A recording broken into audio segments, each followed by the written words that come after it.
Retomando nosso conteúdo, iremos falar da continuidade sobre a fisiologia da absorção, da condução e da transpiração. Eu sou o professor Marcos Bancilon, a matéria é Biologia 2. Estamos concluindo o capítulo 12 do segundo ano único do Colégio Alternativa. E a nossa aula é a aula 7. Vamos lá? Iniciar? Tá? No transporte de seivas, a gente vai ter aí, apresentam dois tipos de solução circulante. Eu sempre terei seiva bruta e seiva elaborada. Não esqueçam, a seiva bruta ela sempre será a associação da água com sais minerais e essa seiva ela sempre virá da parte inferior, ou seja, da raiz, para a parte superior, a partir dos vasos xilemáticos. Já a seiva elaborada, ela vai ser composta por outros produtos, claro, produtos da fotossíntese, que são substâncias orgânicas, onde eu tenho lipídio, aminoácido e principalmente glicoses, né, que é o caso da sacarose, mas dentro da circulação da seiva elaborada, eu também vou ter o processo de circulação de alguns patógenos, como por exemplo o vírus. O vírus vai circular dentro da seiva elaborada, né? E a gente sabe que a seiva bruta ela vai ser conduzida pelo xilema, que tem dois tipos celulares, onde eu vou encontrar as chamadas traqueides, olha aí a palavra agora, traqueides, e os elementos de vaso, que serão células condutoras. Essas células elas vão apresentar revestimento de lignina e elas vão perder a estrutura do protoplasma, que é o citoplasma mais o núcleo em células vegetais, no caso. Ou seja, ela não vai ter mais citoplasma e o núcleo vai acabar morrendo. E essas células elas vão ser inativas, elas serão sustentadas por células anexas. A gente vai ver isso mais adiante. Tá? No caso do floema, eu tenho os elementos de tubo crivado. Olha lá, se no xilema eu tenho traqueide, elemento de vaso, aqui eu tenho, no floema, os elementos de tubo crivado. Eles não são lignificados, o que indica o quê? Que essas células em si, elas não são mortas. Só que tem uma grande questão, apesar de não serem mortas, elas não vão possuir núcleo. Então existem outras células anexas, que são as chamadas células companheiras, parenquimatosas, né, que vão realizar o processo de nutrição dessas células que não vão possuir núcleo. Por quê? Porque elas não vão metabolizar, elas não vão produzir proteína. Então elas precisam de uma outra célula que venha a manter a vida dessas células, né, no decorrer da vida do vegetal, até pela troca e tudo mais dessas células, né? Importante para manter os elementos crivados vivos, como eu já falei, eles serão considerados anucleados. Não esqueçam, viu pessoal? Então, no xilema eu vou ter lá as traqueides, os elementos de vaso, né? A ausência do protoplasma, ou seja, a lignina adentra a célula e ela morre lá no xilema. E no floema eu não tenho núcleo, são anucleados. Não vou ter lignina, mas em contrapartida eu tenho as células parenquimatosas e as células companheiras, né? Que vão tornar essas células vivas aí, certo? Aí na gravura a gente pode ver, né, a diferença, olha lá, liber e lenho. Não esqueçam que liber sempre será floema, lenho sempre será xilema, tá? Essa é a diferença dos dois. Aí cada liber e lenho associado vai formar o chamado feixe vascular. Eu tenho o câmbio, né, que circunda eles dois. E aí a gente vê o processo de transpiração, que vai estar associado à fotossíntese, ou seja, quando a planta faz fotossíntese, ela também vem a transpirar, e isso acaba liberando espaço, o que vai ocorrer absorção, fixação, né? A raiz tanto vai absorver quanto vai fixar, e aí essa seiva bruta ela vai subir para o superior, para que novamente ocorra a fotossíntese, consequentemente transpiração, e a transpiração venha novamente a tirar do solo mais água e mais nutrientes por absorção, certo? Bom, na representação simplificada do processo de nutrição vegetal, a gente vê aí o seguinte, olha lá, vamos começar pela raiz, vamos ver aí, ó. A água e os sais minerais vão ser capturados pelas raízes, né? A gente tem a zona pilífera lá, que vai puxar essa água, esses sais, e em seguida essa seiva bruta ela vai subir para a parte superior. Ela vai ser distribuída por todas as partes da planta, a partir do xilema lá, e aí o que vai acontecer? Uma parte da água vai evaporar pelos estômatos, para quê? Para que continue subindo mais água e mais sais. A outra parte da água vai se associar ao CO2 e a planta vai realizar o processo de fotossíntese, né? Claro, com auxílio da quebra pela luz. E aí o gás carbônico junto lá da água vai formar os componentes orgânicos e, é claro, a gente vai ter a liberação do oxigênio. né? Pela transpiração aí junto da água que vai saindo também. A glicose produzida, ela vai integrar a chamada seiva elaborada, que ela vai ser distribuída de cima para baixo, inclusive, ou seja, eu tenho que nutrir toda a planta, então a seiva elaborada que é produzida em cima vai ser conduzida também para as raízes, para que essas raízes ainda se mantenham vivas, né? E, é claro, toda a planta precisa ser nutrida por esse componente. Então perceba que eu tenho sempre o movimento de subida da água e dos sais, da raiz para o topo, e a seiva elaborada sempre vai descer do topo para as raízes, né? É nisso que a gente falou, inclusive na aula, aquela distribuição dos chamados órgãos fonte e órgãos dreno. A gente ainda vai falar sobre eles, certo? Na condução da seiva bruta, vamos ver como é que acontece. Olha lá. O processo de absorção vai se dar, no caso, sempre da raiz até as folhas, onde, inicialmente, como eu já falei a vocês, a gente vai ter a capilaridade, né? A capilaridade vai erguer a coluna. Inclusive, aí eu tenho uma imagem mostrando como é que a capilaridade ocorre. Eu tenho um tubo fino que é colocado na água e essa coluna de água ela sobe até uma determinada altura. Quanto mais tubo esse fino for, mais alto essa água consegue subir. E uma questão interessante é que nas plantas, muitas vezes, essa coluna de água ela só chega a atingir 50 centímetros. Então, assim, como é que essa água vai sair de 50 centímetros até chegar, sei lá, ao topo de uma árvore de 10, 12 metros? Né? Então eu vou ter a questão da bomba de sais, que pode acontecer com relação à pressão positiva da raiz, onde esses sais, essa água são impulsionados, só que nem toda planta realiza esse processo de impulsionamento desses sais e dessa água. Né? Então é aí onde entra a parte que a gente chama de influência da transpiração, onde eu vou ter a chamada teoria da coesão-tensão superficial, também chamada de coesão-tensão de Dixon. A gente vai falar sobre ela mais para frente. Tá? Os movimentos de capilaridade ocorrem devido à chamada cinética natural, né? Onde a água, a gente sabe que vão estar aderidas entre si, né? Coesas entre si, porque é a coesão, né, o movimento, e, é claro, vão aderir à molécula das paredes do vaso. Então eu tenho coesão mais adesão, dando capilaridade, não esqueçam disso, tá? A gente sabe que essas moléculas de água vão estar associadas pelas chamadas pontes de hidrogênio. Então, quando eu associo uma molécula de água, outra molécula de água, construiu aí, né, eu vou ter a chamada ponte de hidrogênio ao meio, obrigatoriamente eu já tenho a coesão. E quando essa molécula de água se liga à parede do tubo, o que é que vai acontecer obrigatoriamente? Essa água ela vai começar a se ligar, puxar a molécula que está embaixo, que vai impulsionar a que está em cima, e aí esse impulsionamento vai levando à suspensão da coluna. Então, dentro desse contexto, eu tenho aí, como a gente já falou, a capilaridade, que é o quê? Basicamente, adesão e coesão, né? E eles são chamados assim porque essa água ela sobe pelos tubos finos, né, de pequeno calibre, que são da espessura de um fio de cabelo, é um exemplo, né?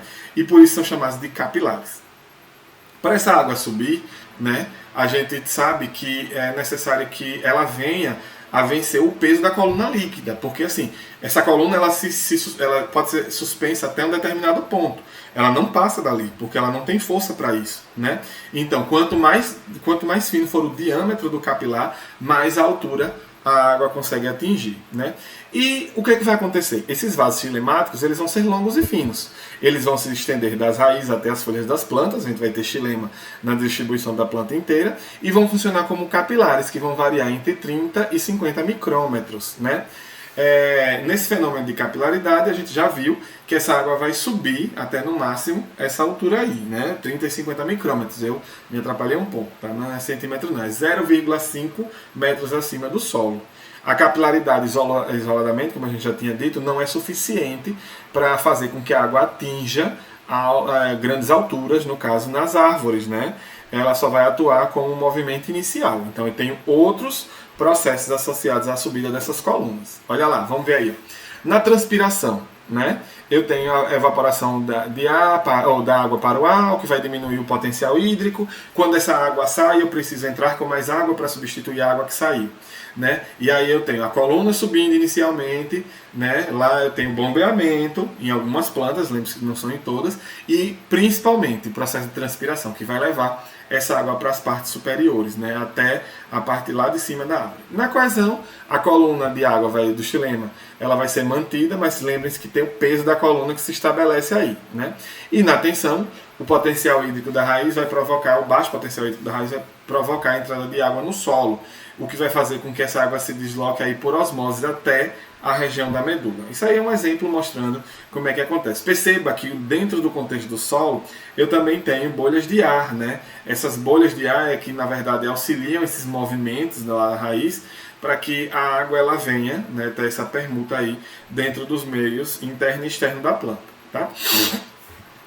Olha lá mostrando também um pouquinho, né, como acontece toda a movimentação. A gente vê macro e micronutrientes nessa imagem. Perceba que a gente tem associação, né?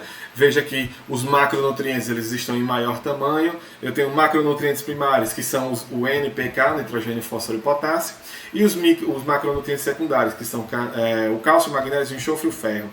Né? Ali o ferro está colocado como micro, mas ele também pode ser considerado macro. Isso depende, né, da planta, do ambiente, isso vai variar um pouquinho, tá?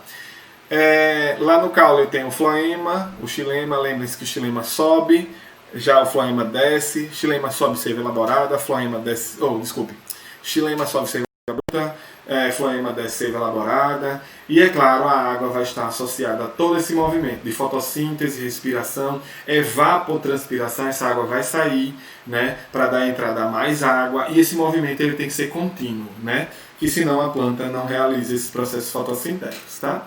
Olha lá, O2 e CO2 permutando, O2 e CO2 permutando. Lembrem-se que na respiração eu tenho saída de CO2, entrada de O2, e na fotossíntese eu sempre tenho entrada de O2, saída de CO2, tá?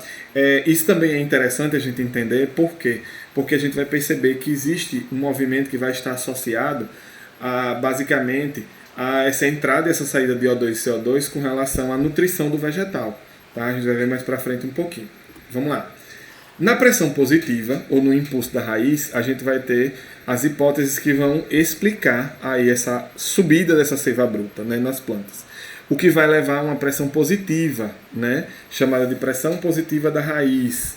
E essa pressão ela vai forçar a água e os íons, né, a ascender pelos vasos, né, para alguns metros de altura. Lembrem que ela não é responsável pela subida total dessa água, né? Mas essa pressão ela vai ser causada pelas chamadas bombas de sais dentro do cilindro, que no caso lá dentro do xilema, a entrada desses sais vai provocar um bombeamento para a parte superior, né? E isso ocorre porque eles vão penetrar continuamente dentro da raiz, os sais, e tem que ser bombeados aí para dentro do xilema. Essa diferença de concentração entre raiz e solo, né, vai forçar também a entrada da água, o que acaba subindo essa coluna mais para cima um pouco, né? Ela vai impulsionar a coluna para cima, o que vai aumentar essa pressão e vai fazer, né, com que essa seiva ela venha se deslocar pelos vasos xilemáticos. Lembrando que nem toda planta vai possuir, né, essa pressão positiva. E ela só pode ser considerada em plantas de pequeno porte, que foram submetidas a condições muito específicas de solo, como excesso de água ou no caso, a alta umidade do ar também, né?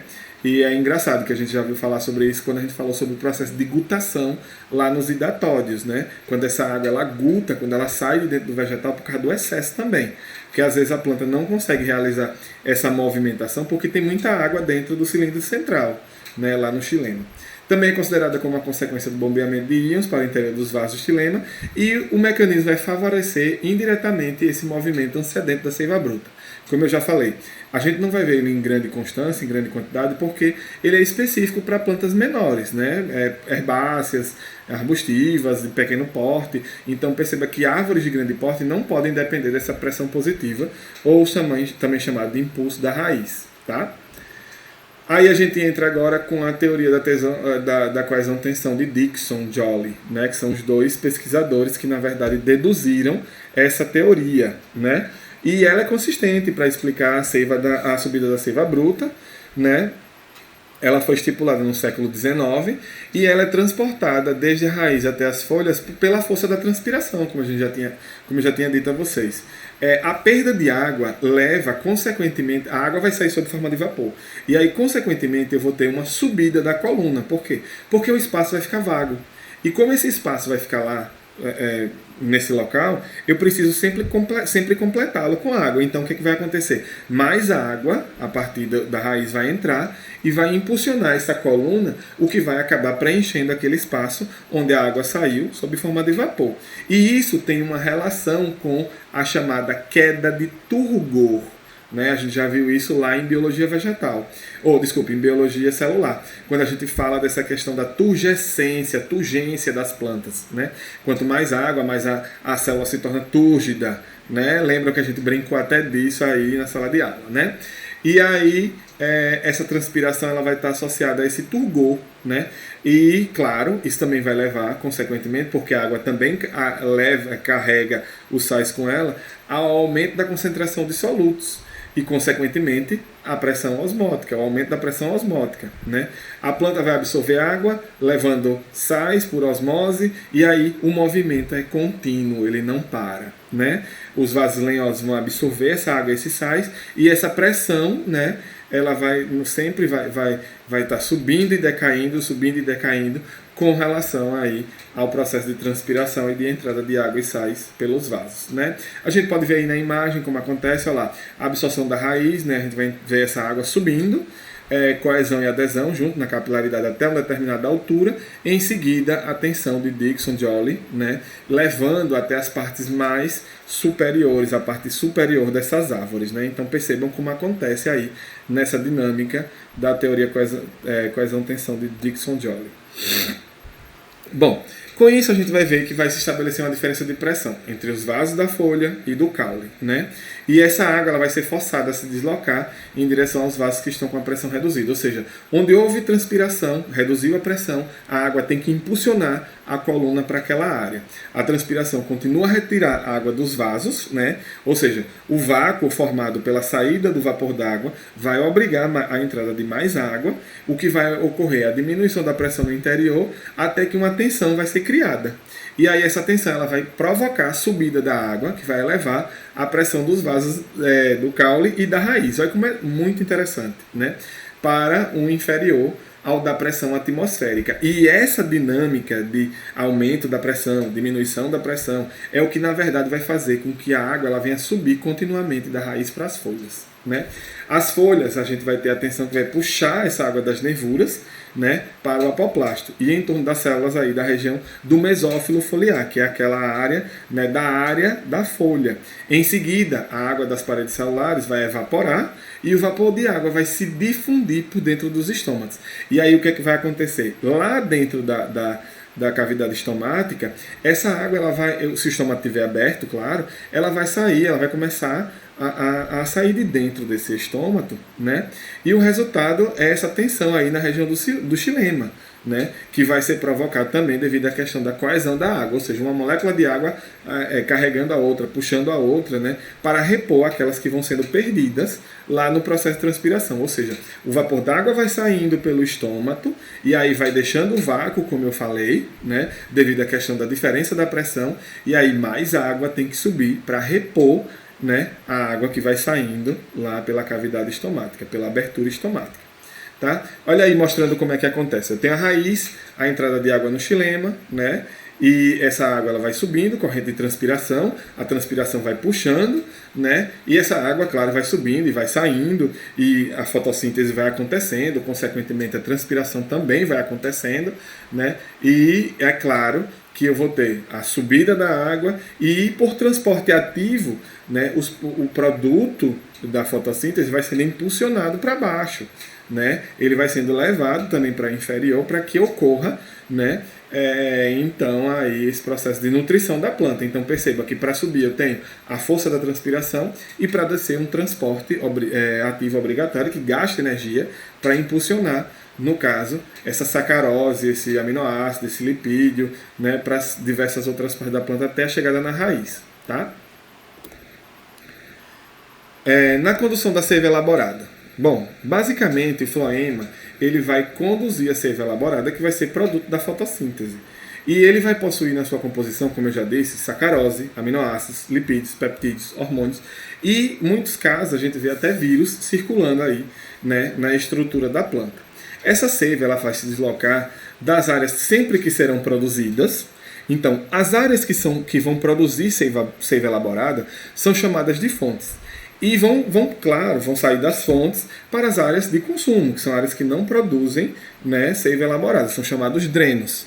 Então, as fontes são áreas onde a gente vai ter a fotossíntese massiva, né? E os drenos serão os órgãos, geralmente, ou de armazenamento, ou órgãos que não fazem esse processo de nutrição. Por exemplo, durante a germinação, alguns órgãos de armazenamento eles podem acabar produzindo seiva elaborada. Isso vai depender, como é o caso do cotilédone, né? Ele se torna esverdeado e aí ele assume o plástico, vira clorofila, vira cloroplasto, e aí ele começa a produzir enquanto a planta está se desenvolvendo inicialmente. Depois ele cai e ele é perdido, né? Nos drenos a gente vai ver órgãos que não vão ser fotossintéticos, como é o caso das raízes tuberosas, os tubérculos, né? Raízes tuberosas são aquelas que vão armazenar energia, tubérculos são caules que vão ficar embaixo do solo também armazenando energia. Os próprios colmos, né, que é o caso da cana-de-açúcar, os talos da cana-de-açúcar, eles armazenam também são considerados dreno. E folhas jovens que realizam pouca fotossíntese, frutos em desenvolvimento que precisam de uma quantidade massiva de fotossíntese, né? Órgãos que vão sempre estar necessitando da chegada de sacarose, de carboidrato para o desenvolvimento desses órgãos, né? E olha aí, na translocação do floema, né, a gente vai ver o conceito de dreno. Olha lá, eu tenho na fonte, dreno e fonte, né, desculpe. Na fonte, folhas maduras, né, folhas que já estão bem estabelecidas e que vão realizar fotossíntese massivamente. Dreno, a gente tem órgãos produtivos, como é o caso de meristemas, folhas jovens, raízes e por aí vai. E dreno-fonte os órgãos de reserva. Alguns falam, né, algumas literaturas falam sobre a questão de produção fotossintética por órgãos como raiz, só que é tão pequeno, e o caule também, algumas partes do caule, que praticamente é meio que ignorado, né? Essa questão do fato da raiz ser considerada um dreno-fonte, né? O carbono ele vai ser fixado pela fotossíntese e ele é utilizado aí para a manutenção do metabolismo da planta, para armazenagem e até mesmo para transporte. Pessoal, eu vou finalizar por aqui, tá? Nesse slide. Espero que vocês tenham gostado até o momento. E na próxima aula a gente retorna falando, né, dando continuidade a esse conteúdo para poder a gente, né, finalizar esse processo da fisiologia da absorção, da condução, da transpiração, né? E eu espero que vocês tenham gostado novamente, né? Valeu, até mais.